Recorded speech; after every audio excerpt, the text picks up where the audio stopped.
nosotros sabemos del objetivo que nos propusimos para la Libertadores, que eso es lo que queremos jugar el próximo año. ¿Qué partido te imaginas ante Cerro? Va a ser un lindo desafío.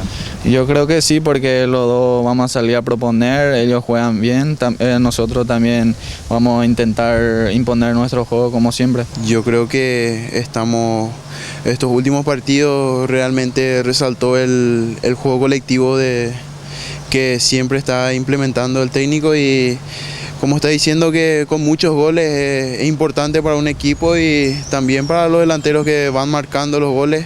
Inclusive también los centrales están marcando los goles, y eso pone contento al grupo mismo, y también estamos ahí cerca también del campeonato. Creo que va a ser un lindo partido ese, ya también se va a decidir ahí también si estamos ya en la Copa y todo eso. Creo que aparte del campeonato también nuestro objetivo es ingresar de nuevo a la Copa Libertadores.